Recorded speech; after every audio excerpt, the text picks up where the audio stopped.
The Mafia boss was lonely. Nobody remembered his birthday. Lorenzo Caruso switched off his phone screen with a sharp flick. 0 messages, 0 missed calls.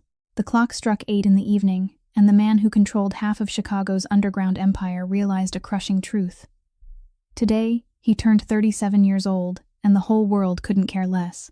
His office on the 50th floor of Caruso Tower sat in absolute silence. Through the massive floor-to-ceiling windows, the city glittered beneath his feet, but inside his chest there was only a frozen void. He'd sacrificed everything to reach the top. He'd crushed his enemies, eliminated anyone who stood in his way, built an empire soaked in blood and fear, and somewhere along the way he'd lost the ability to feel anything at all. The heavy oak door burst open, shattering the stillness. Genevieve walked in, his fiancée. Designer heels that cost more than most people's cars, a limited edition handbag, and an expression of pure irritation. She didn't even glance at him while scrolling through her phone. She snapped about the private jet not being ready for her weekend trip to Miami with her friends. Lorenzo loosened the knot of his silk tie. He stared at her, not searching for love in those eyes because he'd stopped looking long ago, but hoping for at least some trace of humanity. He said today was his birthday, his voice low and rough, hoping the words might make the world pause for just 1 second. Genevieve stopped her fingers on the screen, looked up for a fraction of a moment. No surprise, no guilt, just a flicker of annoyance at being interrupted. She waved her hand dismissively, told him he was 37 now, not a child begging for cake and candles. She'd already made reservations with her girlfriends. See you tomorrow. Oh, and leave your black card at reception, because hers got declined. Without waiting for an answer, Genevieve turned on her heel and left. The sound of her stilettos fading down the hallway was all that remained.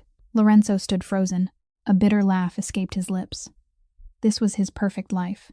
This was the woman he'd chosen to secure his position. The perfect partner for political alliances between crime families. He was the most feared man in Chicago, but at this very moment, he felt like the most miserable creature on the face of the earth. He grabbed his navy blue suit jacket, tailored to fit his broad shoulders perfectly, and left the building. The drive to his mansion in Gold Coast felt like a silent funeral procession. While the engine of his Bentley roared through the illuminated streets, Lorenzo's mind drifted back 2.5 years. He remembered a genuine laugh. He remembered gentle green eyes. He remembered a nameless woman in a dimly lit bar on the outskirts of the city. The night after he'd barely survived an assassination attempt. The night 2 of his men died protecting him. The night he'd needed to forget who he was. She'd given him 1 night of being just a man, not a monster. And he'd left before dawn without a word, without a name, without looking back. He gripped the steering wheel until his knuckles turned white. Regret was a slow poison. He arrived at his estate. The massive black iron gates opened automatically. The Caruso mansion loomed imposing and minimalist, cream-colored walls and enormous glass windows. It looked like a museum, a mausoleum of marble and glass where nothing ever happened outside of schedule. Lorenzo killed the engine and sighed deeply. All he wanted was to pour himself a glass of single malt whiskey, sink into his Italian leather sofa, and let this miserable day end in absolute perfect silence. He entered the security code at the main entrance. The electronic lock clicked open with a metallic sound. He pushed the heavy wooden door, but the silence he expected never came. What hit his ears was a sound that didn't belong to his world. A high-pitched shriek, followed by a burst of children's laughter echoing through the tall foyer.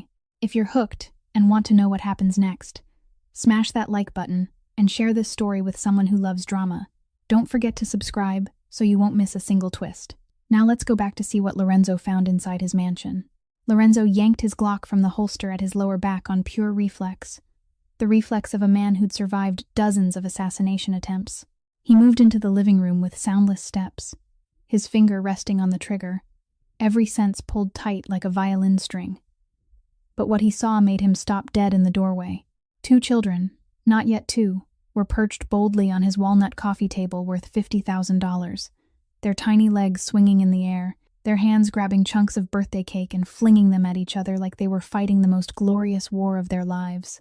The little boy with ink-black hair and cold gray eyes was shrieking with laughter, while the little girl with chestnut brown hair and bright green eyes was trying to stuff an entire fistful of frosting into her brother's mouth. The antique Persian rug Lorenzo had bought at an auction in London was now smeared with chocolate. The ivory-white Italian leather sofa was speckled with tiny handprints, sticky with vanilla cream. The pristine white wall wore streaks of pink and blue from the cake's icing. All over the floor were crumbs, snapped birthday candles, paper plates, and curling ribbons. His perfect living room looked like it had just survived a sugar storm. And at the center of that storm, a woman in a gray housemaid uniform was bent over, wiping the little boy's face, her clear laughter ringing out, mingling with the children's babble. She had no idea the owner was home. Lorenzo lowered the gun slowly, not because the danger was gone, but because his brain was still trying to process what was in front of him. He opened his mouth to bark something, anything, but the woman turned at that exact moment. Everything stopped. Time froze. She saw him. He saw her. Those green eyes. Lorenzo felt as if someone had driven a fist straight into his chest. He'd seen those eyes before, under the dim lights of a bar on the outskirts of Chicago, on the night he wanted to forget who he was, the night he'd found peace in the arms of a nameless woman, 2.5 years ago. The woman stood there, her hands still smeared with frosting, her face draining as she recognized the man in front of her. She remembered too. Lorenzo could see it in the way her eyes widened, in the way she took one unconscious step back, in the way she lifted an arm to shield the 2 children behind her as if she were protecting them from a threat. The room fell into absolute silence. Even the children stopped misbehaving, their round eyes fixed on the tall man in a black suit standing like a statue in the doorway. No one spoke. No one moved. There was only the sound of Lorenzo's heart pounding like a war drum in his chest, and a single question looping in his mind as his gaze slid from the woman to the little boy with ink-black hair and gray eyes, then back to the woman again. Those gray eyes. He saw himself in them every day when he looked in the mirror.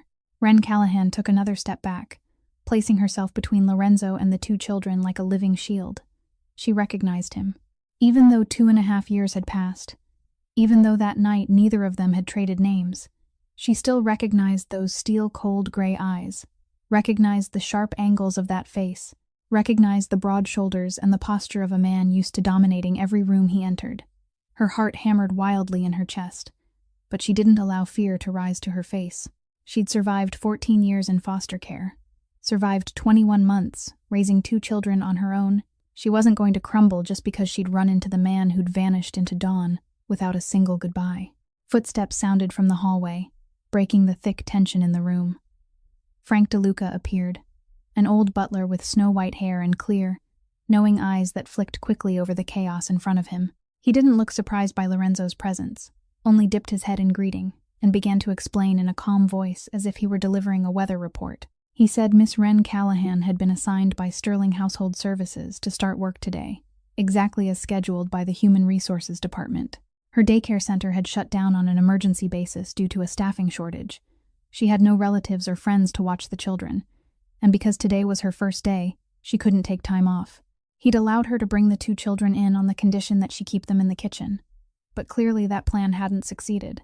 In a moment of pure toddler curiosity, they had spotted the cake box on a low delivery cart and managed to push it into the foyer while Frank was momentarily distracted with an urgent security update at the gate. Frank finished by pointing to the ruined birthday cake on the table, explaining that it was a cake he'd ordered for Lorenzo, meant to be kept in the refrigerator until he came home, but the children had found it. Lorenzo didn't say a word. He stood there, his eyes never leaving the little boy sitting on the table. Noah. He heard Frank say the child's name, Noah Callahan. The boy was about 21 months old, with ink-black hair that looked exactly like Lorenzo's hair when he'd been little in the photographs his mother used to keep. Cold gray eyes, not an ordinary gray, but the gray of a sky before a storm. The exact same color he saw every morning in the mirror, the way the boy tilted his head to one side while studying a stranger. Lorenzo had always done that. The shape of his face, the straight bridge of his nose, the high forehead, even the way the boy furrowed his brow when he was confused, made Lorenzo feel like he was staring at a miniature version of himself. He did the math in his head. 21 months old. Add 9 months of pregnancy. That made 30 months. 2.5 years. That night at the bar had happened exactly 2.5 years ago. The timing lined up perfectly. Lorenzo finally spoke, his voice not shaking at all, but so cold it could freeze the air. He told Wren to clean up this mess. Tomorrow he'd decide whether he was keeping her on or not. Then he turned and walked away, his steps steady but a storm raging inside his mind. He didn't look back at the little girl with green eyes clinging tightly to her mother's hand, and he didn't look back at Ren standing there with eyes that held both fear and defiance. He went straight into his study and slammed the door. That night, when the clock struck 2 a.m. and the entire estate lay silent, Lorenzo picked up the phone and called Jason Romano. His tone allowed no questions. He ordered Jason to come to the mansion first thing tomorrow morning and secretly obtain DNA samples from the 2 children by any means. Hair, saliva, anything. Then send them to the Caruso family's private lab for urgent testing. No one was to know about this, not even Frank. The results had to be in within 48 hours. Jason didn't ask why. He never did. After he hung up, Lorenzo sat in the darkness of his study, a glass of whiskey in his hand that he didn't drink, his gaze fixed on the wall. If he was right, if that boy really was his son, then Lorenzo Caruso's life was about to change completely, and for the first time in many years, he didn't know whether he was ready for it. That night, 2.5 years ago, Lorenzo Caruso walked into a suburban Chicago bar with blood still smeared on the sleeve of his dress shirt. The assassination attempt had happened only 3 hours earlier. His convoy had been ambushed on Interstate 90. 2 SUVs had exploded. Gunfire had fallen like rain in the dark. 2 bodyguards had died to shield him, their bodies left on the freezing asphalt, while Lorenzo was hauled into an armored vehicle and rushed away. He hadn't even been able to close their eyes. He didn't even remember the younger guard's name, the kid who was only 23 and had welcomed his first baby just a week earlier. That night, Lorenzo didn't want to go back to the mansion, didn't want to listen to Jason report the damage, didn't want to plan revenge. He only wanted to disappear, only wanted to forget that he was Lorenzo Caruso, the boss everyone wanted dead. He parked outside a small bar in the suburbs that no Mafia man bothered to enter, a place where dim lights and worn old jazz could swallow a soul that was falling apart.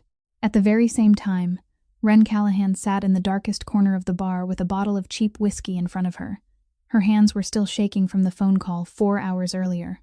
Megan, her only real friend, the one who'd stood by her through the foster care years, the only person in the world who'd ever called her family, had died of late-stage cancer. Ren hadn't made it in time to say goodbye. She'd been working the night shift at the hospital when Megan took her last breath alone in a cold hospice room. Ren didn't cry. She'd forgotten how to cry a long time ago, but she needed to forget, needed to drown the pain in anything that could hold it under. Lorenzo sat at the bar 3 stools away from her and ordered a bottle of Macallan without looking at anyone. He drank as if the liquor were air. Ren glanced sideways and saw the dark red stain on his sleeve, but she wasn't afraid. Tonight she had nothing left to lose. Their eyes met in the mirror behind the bar. No one spoke. No one needed to. They recognized each other, not by identity or history, but by the pain chewing through the other's soul. 2 broken strangers finding each other in the ruins of their own lives. Lorenzo moved to sit beside her. He didn't ask her name, and she didn't ask his. They talked about meaningless things, the jazz track playing overhead, the rain tapping the window, how Chicago felt colder than usual tonight. But under the small talk was an understanding that didn't need words. At 1 a.m, the bar closed.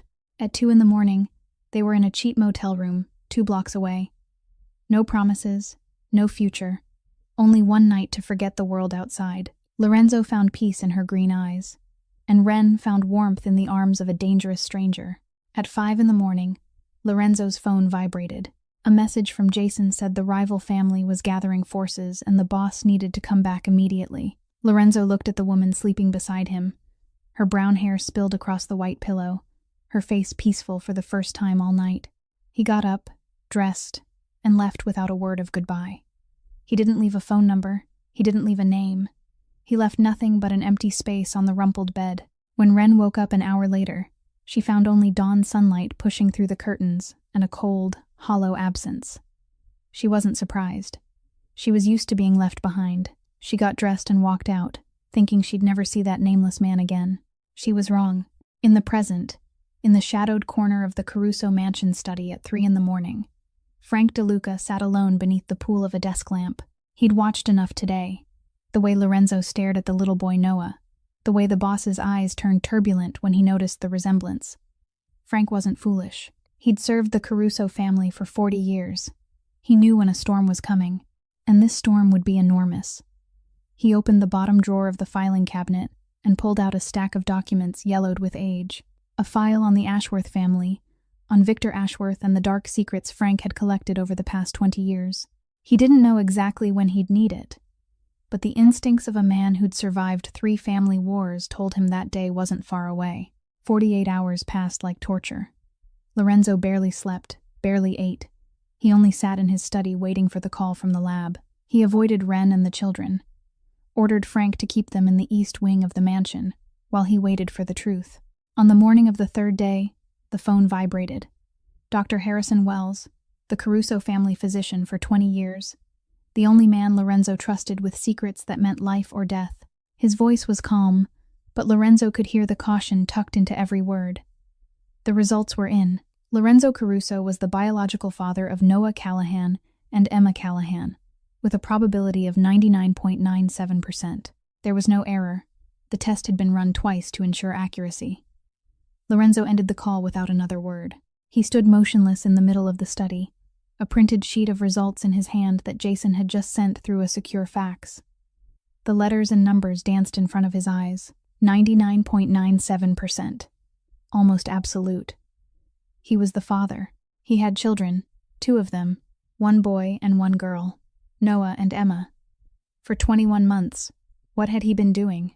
He'd been living in a $1 million mansion, sleeping on Egyptian silk sheets, drinking $1,000 liquor every night, while his own blood, 2 children carrying Caruso blood, had been living in a miserable studio apartment on the South Side. He'd read the report Jason had compiled on Ren Callahan, on the cramped 1-room apartment where she and the 2 babies had been squeezed together, on the 3 jobs she'd been working at once just to afford formula and diapers, on the nights she'd stayed awake with sick children and no money to take them to a doctor. Guilt crushed Lorenzo like a massive slab of concrete pressing down on his chest. He'd left her in that motel room without a single word. He'd left her to face everything alone. He'd never come back to look for her, even though those green eyes had haunted him for months after that night. Lorenzo gripped the paper until it crumpled in his fist. He wasn't used to this feeling, the feeling of guilt, the feeling of regret. In his world, he wasn't allowed to be weak. He wasn't allowed to make mistakes, but this was the biggest mistake of his life. He picked up the intercom phone, his voice cold and clipped. "Tell Ren Callahan to come to the study immediately." 5 minutes later, the oak door opened. Ren stepped inside, still in her gray housemaid uniform, her hair pinned up neatly, her face blank but her green eyes alert. She didn't know why she'd been summoned, but a survival instinct, sharpened by years of taking care of herself, made her build her walls. Lorenzo closed the door, the click of the lock echoing through the silent room. He turned to look at her, his expression unreadable, then walked to the desk. The DNA results were thrown down onto the oak surface in front of her with a dry, hard smack. "Read it." Ren looked down, her eyes skimming the lines, and her world collapsed. Ren read the paper once, then twice, then 3 times. The words swam in front of her eyes, each one driving straight through her chest. Lorenzo Caruso. That was his name, the most notorious mafia boss in Chicago. The biological father of Noah and Emma with a probability of 99.97%. Her knees wanted to buckle, but she forced herself to stay upright. She couldn't fall. She couldn't be weak. Not in front of him. The page trembled in her hands, and her face went as pale as the paper she was holding. Lorenzo watched every reaction flicker across her features, his cold gray eyes missing nothing. Then he spoke, his voice edged with accusation, slicing through the thick air. "Why didn't you look for me? You knew you were pregnant and you didn't even bother to find the children's father.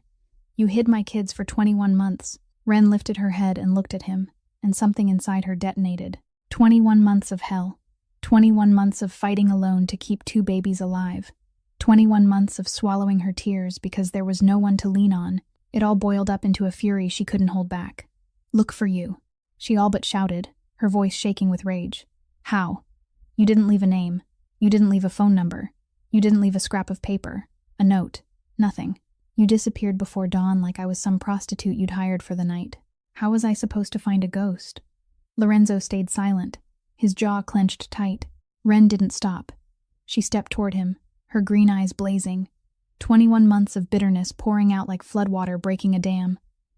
"I found out I was pregnant 2 weeks after that night. Alone. No family, no friends, because Megan was dead. No one to tell. I got fired from the hospital because my morning sickness was so bad I couldn't stand for an 8-hour night shift without throwing up bile. Losing my job meant losing my health insurance. Do you have any idea how much prenatal care costs in America without insurance? I skipped meals to save money for ultrasounds.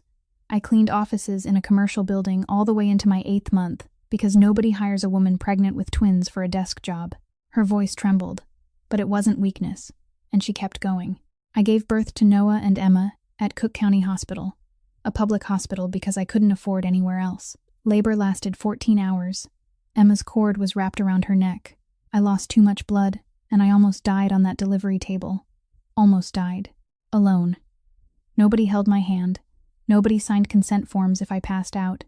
Nobody to call if I didn't make it. Tears hovered, but she wouldn't let them fall. After I was discharged, I worked 3 jobs at once. Cleaning from 5 in the morning to 9. Waiting tables from 10 to 3 in the afternoon. Delivering food from 6 in the evening to 10 at night. I slept 4 hours a day if I was lucky. I went hungry so I could buy formula. I wore the same old clothes from foster care while Noah and Emma had enough diapers and milk. And you're standing here in your $1 million mansion, wearing a suit that costs more than my rent for a year, asking me why I didn't look for you. She stopped right in front of him, close enough to see the vein jumping at Lorenzo's temple. She stared straight into those gray eyes, and her voice dropped, cold as steel. I didn't hide your children, Lorenzo Caruso. You hid yourself from us. And let me make one thing very clear. She drew in a deep breath, and every word that followed landed like a blade. I survived without you, 21 months alone, and I still raised 2 healthy children. I still kept them safe. I still loved them with my whole heart. I didn't need you then, and I sure as hell don't need you now. Lorenzo stood there like he'd been nailed to the floor. He'd prepared himself for the DNA truth, but he hadn't prepared for this. He hadn't prepared for 21 months of suffering slamming into his face, for guilt crushing him under the weight of every word she spoke. He opened his mouth to say something, but nothing came out, and in that silence, the familiar click of high heels sounded in the hallway outside, coming closer with every step. The study door flew open with a loud bang. Genevieve Ashworth stood in the doorway, her blonde hair perfect as if she'd just stepped out of a salon, a fitted white Chanel dress hugging her figure, red-soled Louboutins striking the wood floor like gunfire. She hadn't knocked. She hadn't asked permission, because in her mind, this mansion was about to be hers, and no one had the right to stop her from going anywhere she pleased. She'd flown from Miami back to Chicago for one reason: the black card Lorenzo had left for her at reception. Her only remaining source of luxury had been abruptly frozen by him while she was at the checkout counter. She'd tried to buy a limited edition Hermes bag at the Miami Design District and been refused in front of 2 friends. That humiliation was unforgivable. Genevieve stormed into the room, her mouth already open to scream for an explanation, but she stopped short when she took in the scene. Lorenzo stood in the middle of the study, his face carved from stone, and a few steps away from him was a woman in a cheap gray housemaid uniform, brown hair pinned up, a gaunt face but green eyes blazing as if she'd just survived a battle. A servant, in Lorenzo's study, alone with him behind a closed door. Genevieve's eyes narrowed with suspicion. She looked from Lorenzo to Ren, then to the crumpled paper on the desk. The instincts of someone born into a world of schemes told her something was wrong. She walked to the desk and snatched up the paper before Lorenzo could stop her. Her eyes skimmed the lines. A DNA test. Lorenzo Caruso. Noah Callahan. Emma Callahan. 99.97%. Biological father. Silence held for exactly 3 seconds. Then hell broke loose. You whore. Genevieve screamed, her voice so shrill the entire mansion had to hear it. She spun toward Ren, her eyes burning with hatred. You low-class trap-setting trash. Who do you think you are? A cheap little maid, daring to sleep with my fiancé. Daring to pop out bastard kids to blackmail him. Ren didn't move, didn't flinch. She only stared at Genevieve with a cold, flat gaze. 21 months of raising her children alone had taught her not to fear anyone anymore, not even a woman born into silk and privilege. Genevieve turned on Lorenzo, the paper still shaking in her hand with rage. Explain this. What the hell is this? You slept with a maid. You have secret children and you hid it from me. Where did these bastards come from? Lorenzo looked at Genevieve, and for the first time in years, he didn't feel the need to stay polite, didn't feel the need to maintain a flawless mask for a political marriage. He was tired of all of it. It happened before I met you, he said, his tone even. But yes, they're my children. And that changes everything. Changes everything.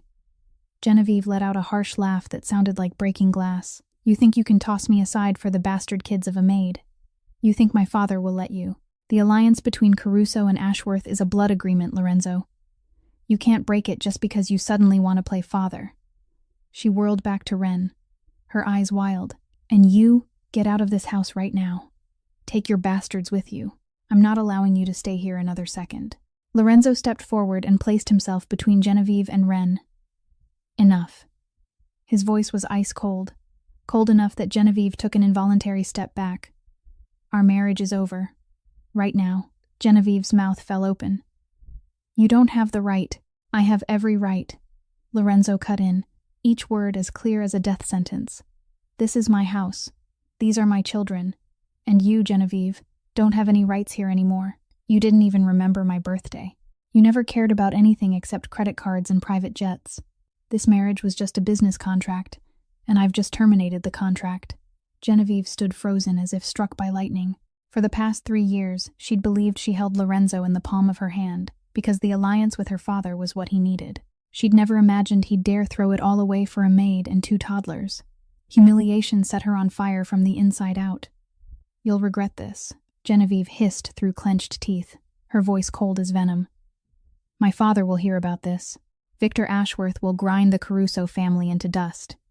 You just signed your own death warrant, Lorenzo. And your bastard kids, too.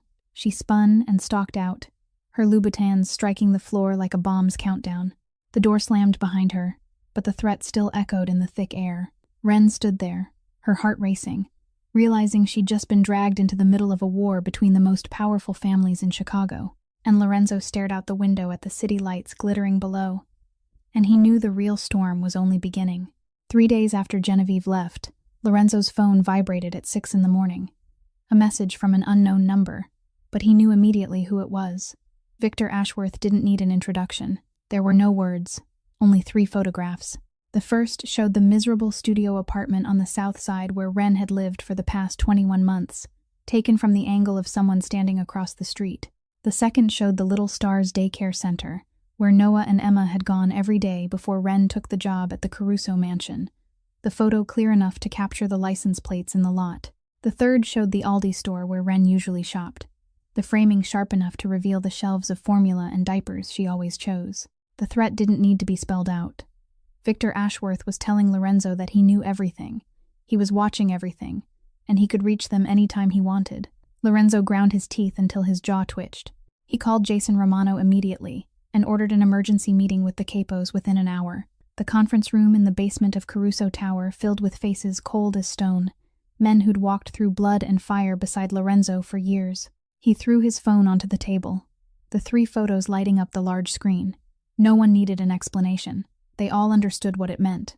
Victor Ashworth had declared war. Lorenzo gave short, final orders. Bring Ren Callahan and the 2 children into the estate immediately. Her old apartment wasn't safe anymore. Nowhere outside was safe anymore. 24/7 protection. At least 4 men rotating. No one was allowed near them except the people on the list he personally approved. Put eyes on Victor and the Ashworth family. Track every move. And the second there was any sign of an attack, report it. Jason nodded. The capos nodded. And no one asked questions. When the meeting ended and Lorenzo returned to the mansion, he had Ren brought to the living room so he could tell her. She'd been feeding Noah and Emma breakfast in the kitchen, her face still cold from the confrontation the other day. She listened, and then she exploded. No. Ren stood up, her green eyes on fire. I'm not living here. I'm not raising my children in a mafia house, surrounded by guns and violence. If you want to protect us, give us money so we can go far away. Another city, another state. But here, never. Lorenzo looked at her, his patience thinning to a thread.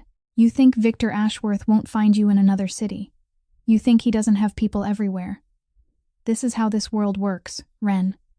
You're in it now. Whether you want to be or not, I didn't choose to step into it. Ren shouted. I'm just a housemaid. I just wanted to make enough money to raise my kids. I didn't sign up for a family war. Lorenzo lost patience. He strode forward, grabbed her arm, and pulled her to the huge window overlooking the garden. What do you see out there? He asked, his voice cold as steel. Ren stared out, not understanding what he was trying to say. Trees, fences, sky, nothing special. Lorenzo continued, each word landing like a knife. Victor Ashworth, 4 years ago, had an enemy's entire family eliminated. The father, the mother, and their 5-year-old daughter. They found the child's body in a dumpster a week later. He didn't care if it was women or children. He only cared about sending a message. Ren stood frozen, the blood in her veins turning to ice. Lorenzo turned her to face him, his gray eyes locked on hers. If you walk out those gates, you and the children will be dead within 48 hours. I'm not threatening you. I'm telling you the truth. Victor won't kidnap you for ransom. He'll kill you and the children just to humiliate me, to show the underworld that no one betrays the Ashworth family and survives. You're the mother of my children. They carry Caruso blood. That makes you a target, whether you want it to or not. Ren searched his eyes for exaggeration, for a bluff. She found nothing but cold, merciless truth. He wasn't lying. This was his world, the world she'd accidentally stepped into on that fateful night 2.5 years ago. Her legs gave out. She dropped into the nearest chair, both hands clamped over her head, breathing fast and shallow. Noah and Emma, her tiny babies, were now targets of a bloodthirsty Mafia kingpin only because of the blood running through their veins. The normal life she'd fought for across 21 months, the fragile hopes of a peaceful future, all of it dissolved into smoke. She looked toward the kitchen, where Noah and Emma's laughter still rang out as Frank played with them. Her heart broke. Normal life was over forever, and she had no choice but to stay inside this gilded cage, under the protection of a man she didn't know whether to trust or to hate. 2 a.m, 5 days later. The alarm siren tore through the silence of the Caruso mansion. The security system had detected movement in the East Garden, where the fence backed onto a narrow alley hardly anyone used. Lorenzo was out of bed in less than 2 seconds, his hand closing around the Glock on the nightstand, his feet already hitting the floor before his brain had fully caught up with what was happening. He didn't run toward the garden where the breach had been detected. He ran straight to the children's room at the end of the second-floor hallway. The instincts of a man who'd lost his mother because he hadn't protected her in time told him the most important thing right now wasn't catching the enemy, it was making sure his blood was safe. He kicked the door open, gun raised, finger on the trigger, ready to fire. What he saw made him pause for a beat. Ren was awake. She sat in the darkest corner of the room, her back against the wall, both arms wrapped tight around Noah and Emma as if she could shield them from the entire world. Noah was hiccup, sobbing, and Emma clung to her mother's shirt, green eyes wide and fixed on the doorway. Ren lifted her head when she saw Lorenzo, her eyes blown wide with fear, but there was also the hard resolve of a mother willing to fight to her last breath. "They're here," Lorenzo said, his voice cold and steady, leaving no space for panic. "Don't leave this room. Lock the door after I go." He turned and stepped out, pulled the door shut, and planted himself in front of it with the gun in his hand, waiting for a report from the security team. 15 tense minutes crawled by. The radio crackled. Jason Romano's voice clipped. "We caught one. East Garden. Boss, come down." Lorenzo glanced at the children's door, motioned for 2 bodyguards nearby to take position, then headed down to the basement. The room beneath the Caruso mansion wasn't on any blueprint. Soundproof walls, a concrete floor that could be scrubbed clean, and cold white LED lights pouring down like an operating room. The intruder was tied to an iron chair in the middle of the room, his face swollen from a few punches by the guards when he'd tried to fight back. Jason stood beside him, blood still on his hands. He handed Lorenzo a professional camera and a coil of climbing rope. This guy was photographing the mansion's layout, bedroom locations, the kids' room, emergency exits, all of it. Setting up for a large-scale hit. Lorenzo scrolled through the images on the camera, his jaw tightening until the muscles in his face jumped. The intruder lifted his head, his eyes puffed nearly shut, but a sliver of arrogance still there. "Victor Ashworth sends his regards. He says he'll have the heads of those bastard kids before the end of the month." Lorenzo didn't say a word. He took off his suit jacket, rolled up the sleeves of his dress shirt, and walked to the tool table in the corner of the room. What happened next in that soundproof basement, no one knew except Lorenzo and Jason. But on the stairwell leading down, standing in the dark, Ren heard everything. She hadn't obeyed the order to stay in the room. She'd slipped out after placing the children in Frank's hands, the instincts of a mother demanding to know just how big the danger really was.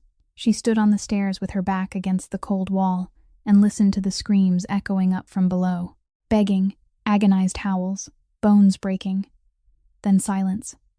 Wren closed her eyes, her fingers gripping the railing until her knuckles turned white. The man she'd slept beside 2 years ago, the man who was the father of her children, was truly a monster. Not a fairy tale monster, but a real one. Flesh and blood, with hands that could torture an enemy without blinking. And yet at the same time, another thought invaded her mind. That monster had stood in front of her children's door minutes earlier with a gun in his hand. He hadn't run to the breach first. He'd run to Noah and Emma first. He'd stood there like a living shield, ready to take a bullet for them. Wren didn't know what she was supposed to feel anymore. Fear, hatred, or something she didn't dare name.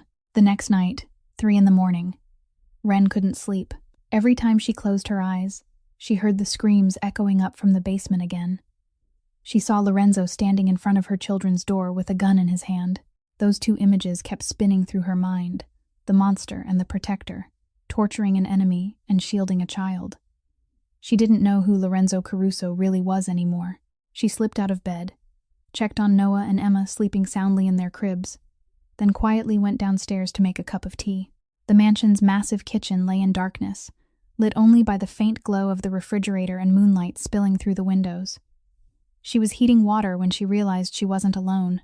Lorenzo sat at the kitchen island with his back to her, a bottle of 20-year Macallan and a glass in front of him. He didn't turn around, but he knew she was there. Can't sleep either. His voice was low and tired, not as cold as it had been during the day. Wren stood still for a moment, weighing whether to go back upstairs or stay. Then she decided.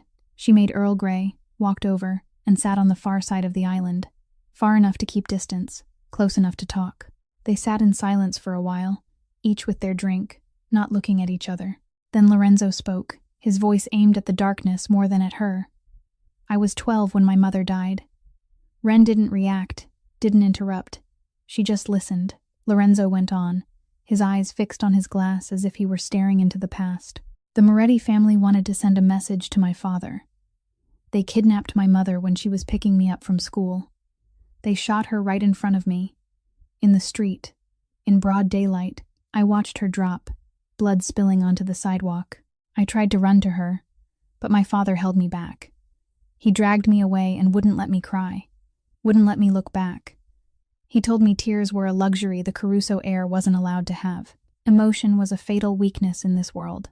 After that, I wasn't allowed to love anyone, wasn't allowed to care about anyone, because anything I loved could be used against me." Lorenzo drained his glass and poured another.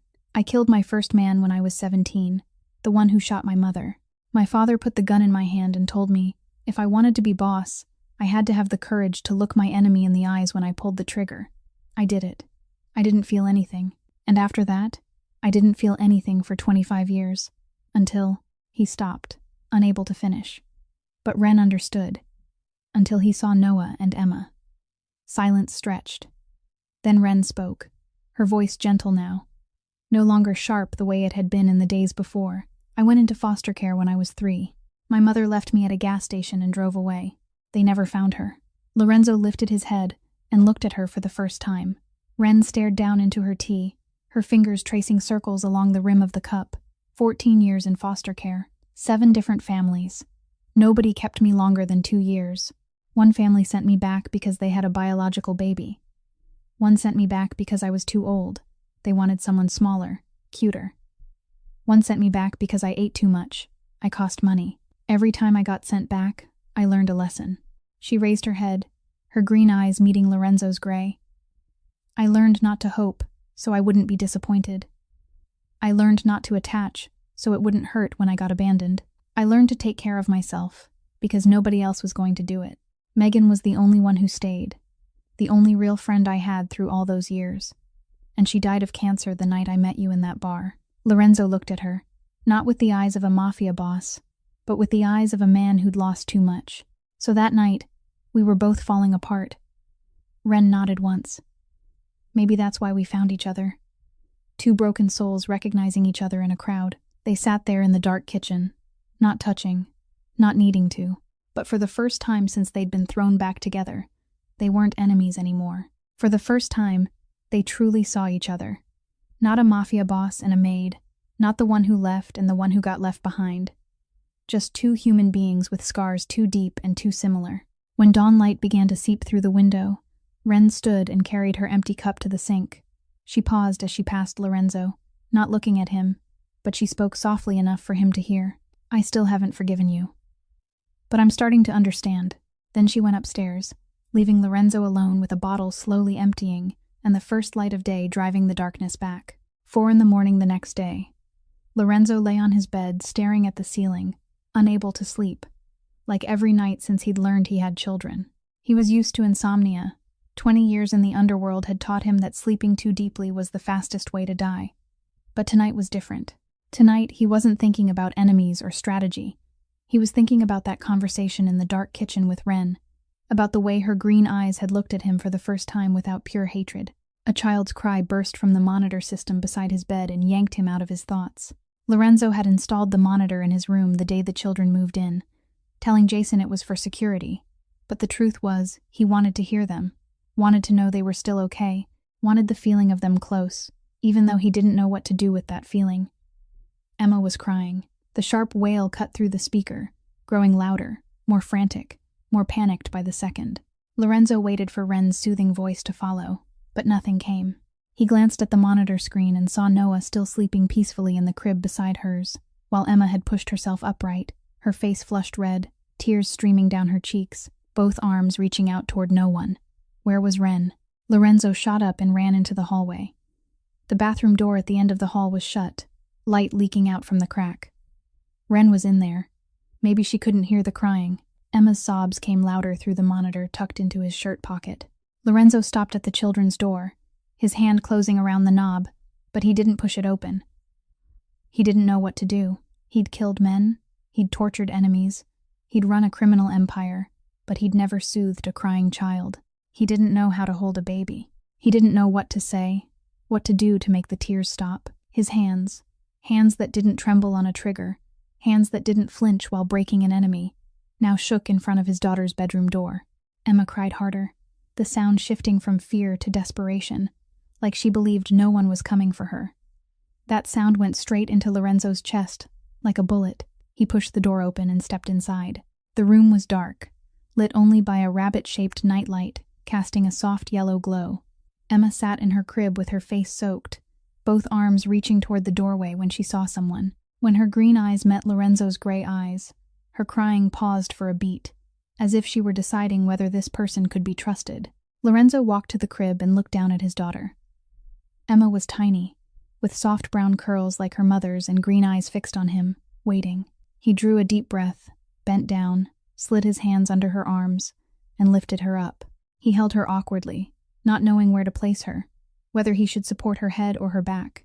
Emma let out a few more sobs, almost like she was testing how the man holding her would react. Then she stopped crying, completely. Her green eyes stared at Lorenzo for a long moment, as if she could see straight through his soul. Then Emma did something Lorenzo never expected. She rested her head against his shoulder, her tiny cheek pressing into the fabric of his dress shirt, her little hand gripping his lapel like she was afraid of being left behind. She let out a small sigh, that satisfied sound only children make when they find safety, and then she closed her eyes. Lorenzo stood frozen in the dark room. His daughter was on his shoulder. His daughter had chosen him as shelter. His daughter trusted him enough to sleep in his arms. Something in Lorenzo's chest, something that had been frozen for 25 years since the day he'd watched his mother get shot and hadn't been allowed to cry, began to crack. He felt heat gather behind his eyes, felt something tighten in his throat. He lifted a hand to support Emma's back, clumsy but instinctive, and then he began to sway gently. He didn't know where he'd learned it, maybe from a distant memory of his mother's arms, maybe from an instinct he hadn't known he still carried. In the doorway, Ren stood in the shadows, her hands still wet because she hadn't had time to dry them after washing her face. She'd rushed out when the crying stopped too suddenly, her heart pounding, terrified something had happened, but what she saw made her stop dead. Lorenzo Caruso, the most notorious mafia boss in Chicago, the man the entire underworld feared, stood in the middle of the room under the soft yellow nightlight, swaying with his little girl on his shoulder, gray eyes that were usually cold as steel now shimmering wet. Ren didn't step inside. She stayed in the dark, quietly watching, letting the moment belong to the two of them. And for the first time since she'd seen Lorenzo again, there was no hatred in her eyes, only something softer, something she wasn't ready to name. 1 week after the night Lorenzo held Emma in that dark room, everything inside the Caruso mansion began to change in ways no one saw coming. He came home earlier, spent time watching the children eat dinner, stood in the corner and listened while Ren read to them before bed. He didn't join in. He didn't know how to join in yet, but he was there, and in some strange way, that was enough. But peace never lasted in Chicago's underworld. On the morning of the 7th day, the security cameras caught a convoy moving toward the estate. 5 gleaming black Cadillac Escalades stopped at the iron gate. 20 gunmen in black suits poured out and formed a line like they were stepping into a battle, and in the center of them stood Victor Ashworth, a 62-year-old kingpin with silver hair slicked back and eyes as cold as a snake's. Jason rushed into the study with his face drawn tight. Victor demands to see the boss right now. He says if he isn't allowed inside within 10 minutes, he'll blow up the entire Gold Coast and let the press write about the biggest massacre in Chicago history. Lorenzo rose from his desk and slowly fastened the buttons of his black 3-piece suit. He didn't hurry. He didn't panic. His expression calm, as if he were getting ready to attend his own funeral. He ordered Jason to keep Ren and the children in the safe room in the basement, where the walls were steel and the door was bulletproof. Then he walked out to the gate alone, empty-handed, facing 20 guns aimed at him. Victor Ashworth stood there with a cane topped in silver, a contemptuous smile curling his mouth when he saw Lorenzo appear. Around them, 40 gunmen from both sides formed a lethal circle, fingers resting on triggers, waiting for a signal. The air felt thick with gunpowder and tension. Lorenzo stopped 3 steps from Victor, close enough to see the veins pulsing at the older man's temple, far enough to react if he had to. Victor spoke first, his voice cutting through the quiet morning like a death bell. "Nephew, you've disappointed me. Genevieve's been crying for a week because of the humiliation you caused. You threw away my daughter. You threw away the Ashworth-Caruso alliance. For what? For some cheap whore you picked up in a bar." Lorenzo didn't move, didn't react. He only stared at Victor with gray eyes cold as ice. Victor went on, his tone turning more poisonous by the second. "I looked into that girl, Ren Callahan, an orphan, raised in foster care, a housemaid who goes from home to home like a stray animal. And those bastard children of hers, Noah and Emma, they don't deserve to carry any so-called noble blood. They're the product of a drunk night, nothing more. You're going to destroy the empire your fathers built for a pile of trash." Lorenzo's body went tight like a drawn wire, but he held his ground. Victor stepped closer, his cane tapping the pavement in a steady rhythm like a bomb counting down. "I'm giving you one last chance. Throw the whore and those bastard kids out on the street. Get on your knees and apologize to Genevieve, and I'll pretend this never happened. The Ashworth-Caruso alliance continues, and you stay the boss of Chicago.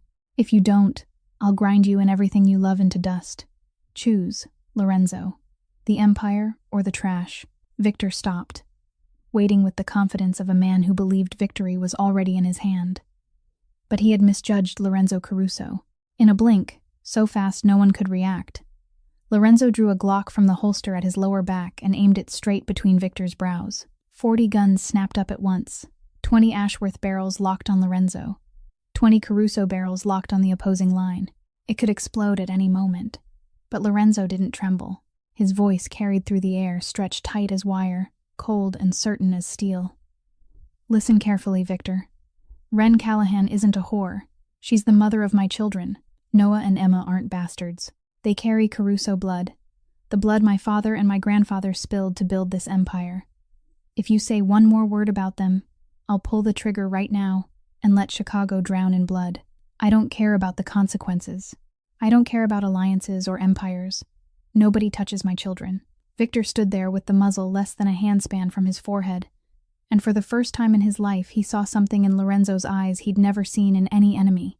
Not anger, not recklessness, but a willingness to die, a willingness to burn the entire world if anyone dared touch what he protected. It was the look of a father. The situation stood on the edge of catastrophe. 40 guns were ready to fire, 40 fingers resting on triggers, waiting for a signal. Lorenzo kept his Glock aimed at Victor's forehead, not shaking, not blinking. Victor stood there with an expression that was half contempt and half calculation. weighing whether Lorenzo was truly mad enough to pull the trigger. The air felt sharp enough to cut with a knife. Then footsteps sounded behind Lorenzo, slow, steady, as if whoever it was were strolling through a park instead of stepping into the middle of a lethal standoff. Frank DeLuca appeared, his white silver hair glinting under the morning sun, his gray three-piece suit immaculate as always. In his hand was a yellowed file, pages worn at the corners by time but kept with careful precision. Victor frowned when he saw the old man.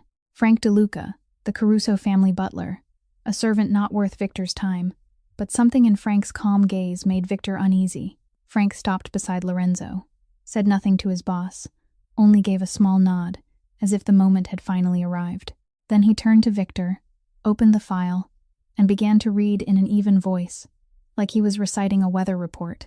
Victor Ashworth, born in 1963 in Boston, took over the Ashworth family in 1987 after his father died. In 2002, you had an extramarital affair with Maria Santos, a Mexican housemaid in the Ashworth estate. Maria became pregnant and gave birth to a boy in March of 2003. Victor went pale. His snake-cold eyes widened, and for the first time, real panic broke through. Frank continued, his voice still level. The child was named Diego Santos and currently lives in Seattle under the name Daniel Morrison. He is 23 years old this year, works at a technology company, and doesn't know who his biological father is. Victor has paid monthly for 23 years to keep this secret, moving money through an offshore account in the Cayman Islands to avoid detection.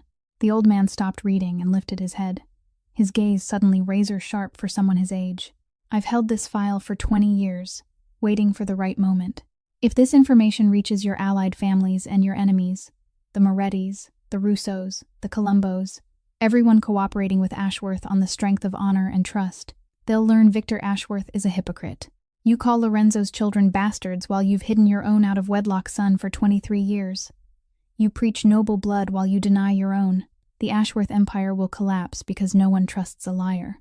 Victor stood frozen, his face ashen, his lips moving but no words coming out. Around him, the 20 Ashworth gunmen began to glance at one another in confusion, unsure how to react to what they'd just heard. Lorenzo lowered his gun slowly, but didn't put it away, his eyes never leaving Victor. You have two choices, Victor, he spoke, his voice cold as ice. 1, you leave right now. Forget about Ren and the children, and this secret stays buried. 2, you keep threatening my children, and tomorrow morning every family in Chicago will receive a copy of this file, along with proof of the offshore transfers. Choose. Victor looked at Lorenzo, looked at Frank, looked at the file in the old man's hand. Rage and humiliation burned inside him, but Victor Ashworth wasn't a fool. He knew when he'd lost. He knew that if this got out, everything he'd built for 40 years would turn to smoke. No one in the underworld forgave lies about blood. Pull back. Victor ordered through clenched teeth, his voice bitter. The 20 Ashworth gunmen lowered their weapons and slowly retreated toward the Escalade convoy. Victor turned to leave, but before he got into the vehicle, he stopped and looked back at Lorenzo one last time. The contempt was gone, replaced by a dark promise. This isn't over, Lorenzo. Then he disappeared into the SUV. The Escalades roared away, and the tension in the air began to loosen. Lorenzo stood there watching the convoy vanish at the end of the road. Then he turned to Frank. The old man stood beside him, the file still in his hand, calm as if the last few minutes hadn't been a deadly standoff. Why did you keep that file? Lorenzo asked. Frank gave a faint smile, a rare expression from a man who'd witnessed too much. Because I knew there'd come a day you'd need it. I've served the Caruso family for 40 years, Lorenzo. I saw how your father loved your mother. I saw how he broke when she died. When I saw the way you looked at those two children, I knew Caruso blood could still love, and I'll protect that, at any cost. Lorenzo looked at the old man who'd been with his family longer than anyone still living. He didn't speak, but he set his hand on Frank's shoulder and squeezed once. It was the deepest thank you Lorenzo Caruso knew how to give. 2 weeks after the standoff with Victor Ashworth, the Caruso mansion settled into a strange calm Lorenzo had never known. No threatening messages, no intruders in the garden, no shadow of the Ashworth family lingering at the edges. Victor had pulled back, at least for now, and Lorenzo finally had time to do something he'd never imagined he would do. Learn how to be a father. He started coming home early every day, Meetings that used to drag past midnight were cut short. Dinners with capos were moved to lunch. Business trips were postponed indefinitely. Jason and the lieutenants exchanged stunned looks, but no one dared to ask. They only knew their boss was changing, and that change had started with two tiny children, one with black hair and one with brown. The first day Lorenzo tried to change Emma's diaper was a disaster.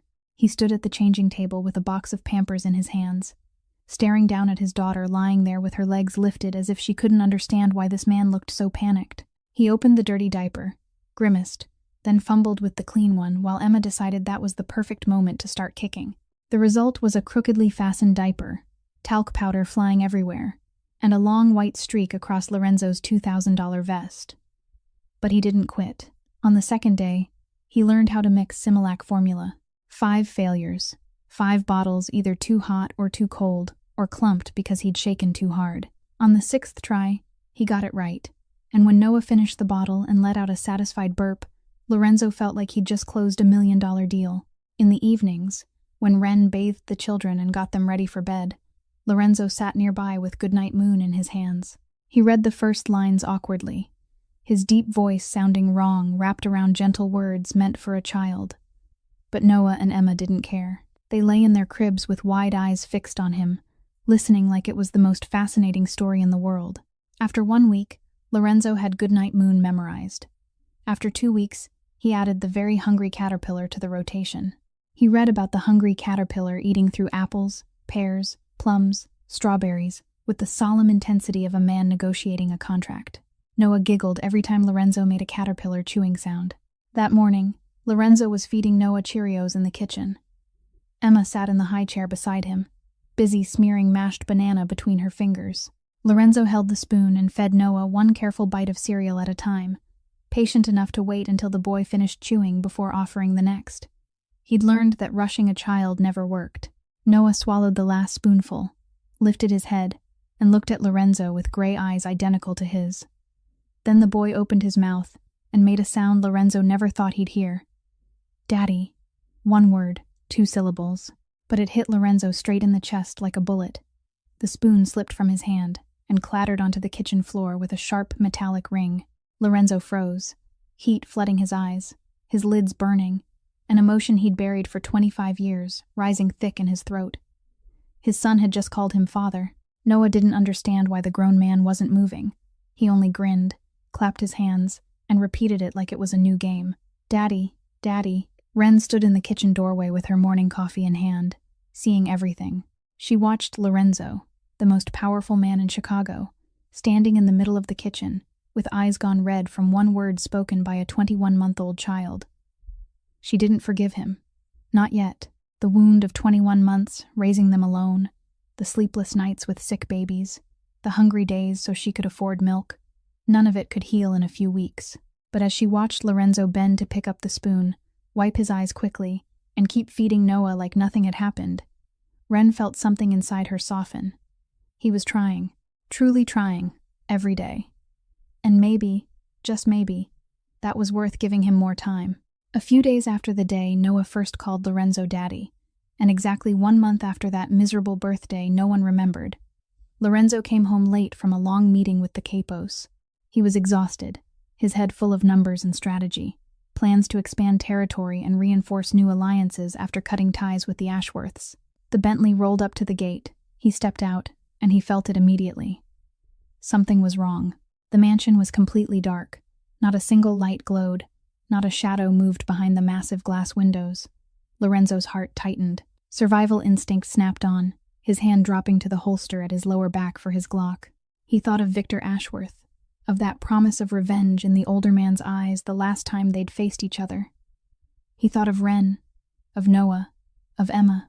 He ran inside, shoved the front door open, and charged toward the living room with the gun in his hand. The living room was drowned in thick darkness. Lorenzo stopped in the center of it, eyes straining to adjust, ears searching for any suspicious sound. Then the lights came on. Not one, but all of them at once, so bright he had to squint. And when his vision cleared, he went still. Frank DeLuca stood by the light switch, wearing his gray suit as perfectly as always. But there was a rare smile on his lips, the kind Lorenzo had seen only a handful of times in his life. Jason Romano leaned with his arms crossed by the window, his usual hard face softened by a small smile. Lorenzo wasn't sure he'd ever seen before. Ren stood beside the walnut coffee table, the same table the children had destroyed a month ago in their legendary frosting war, and on two high chairs next to her, Noah and Emma sat with chocolate smeared on their hands, eyes bright, grinning wide when they saw him.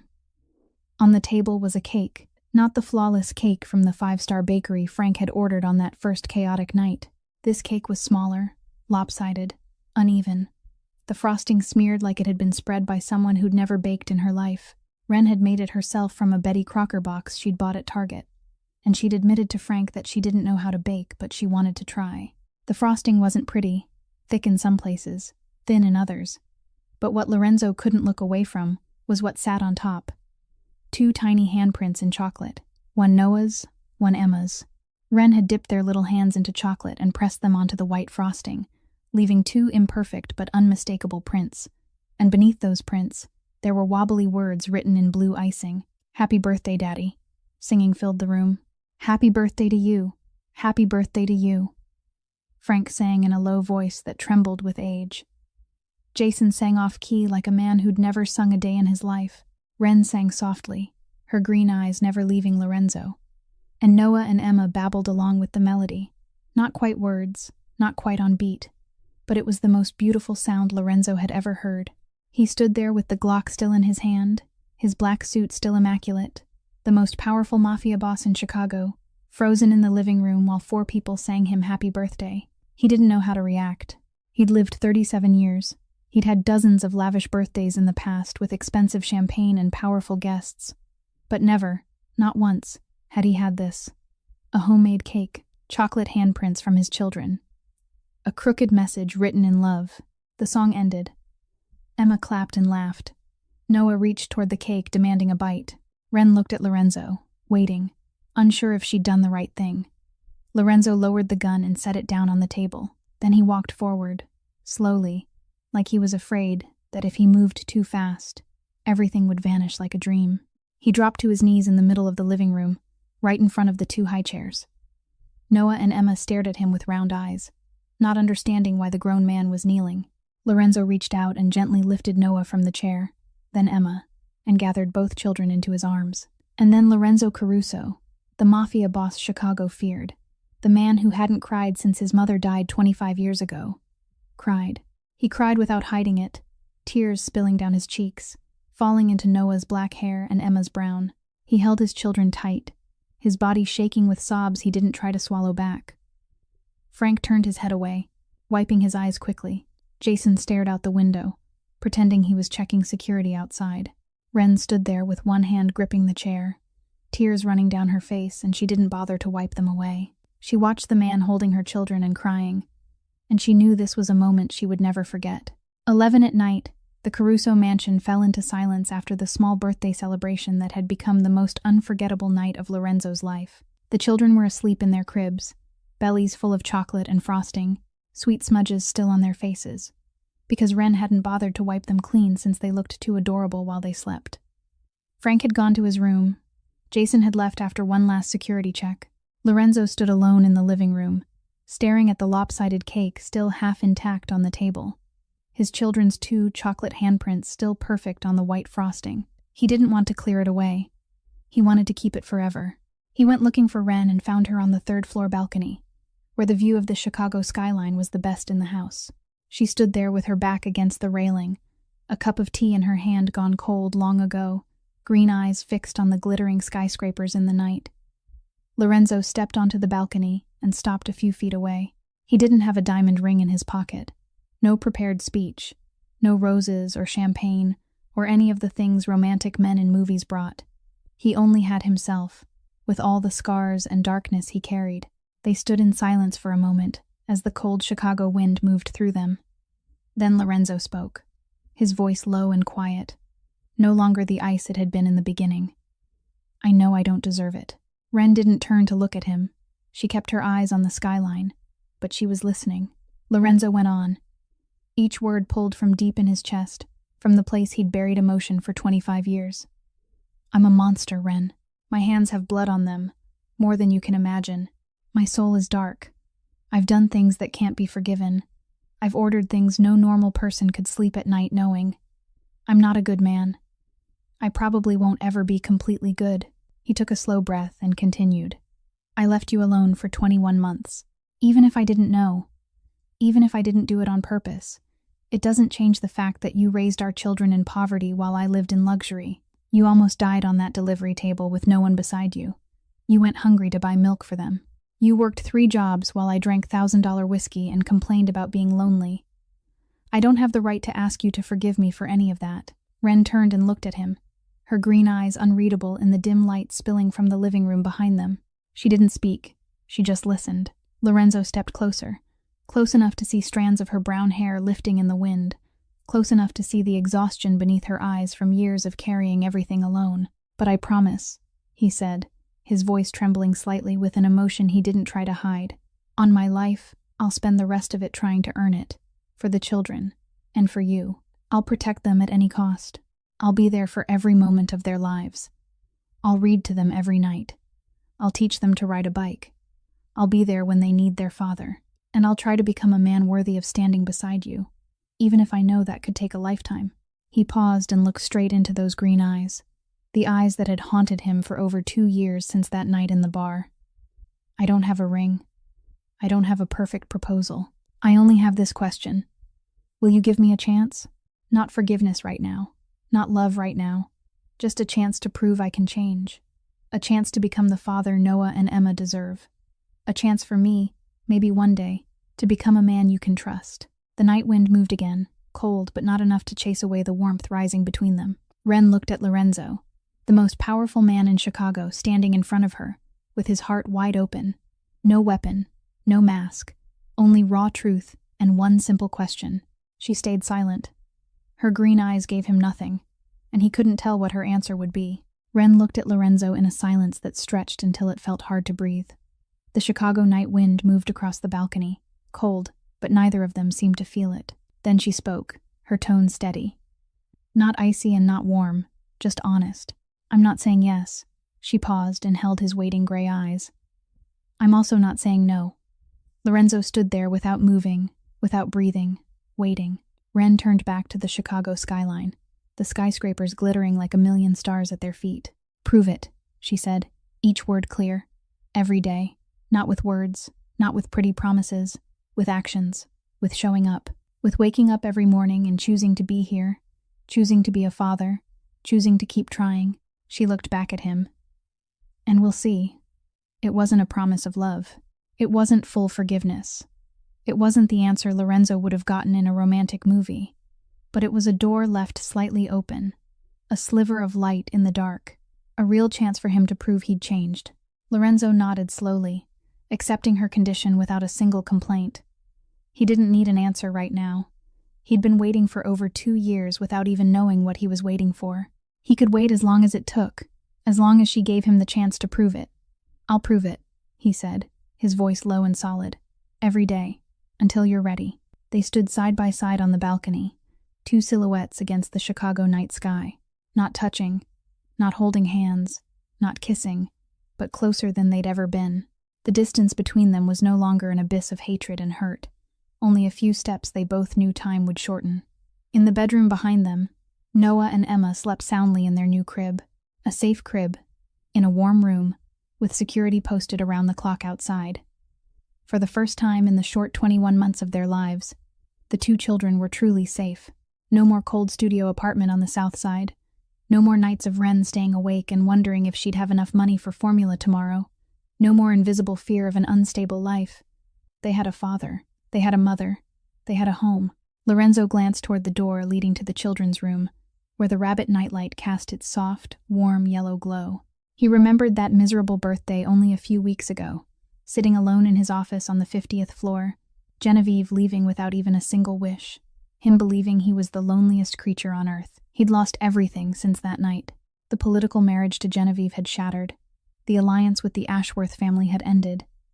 New enemies had surfaced, threatening his life and the lives of the people he cared about. The empire he'd built over 9 years now faced its greatest challenge yet.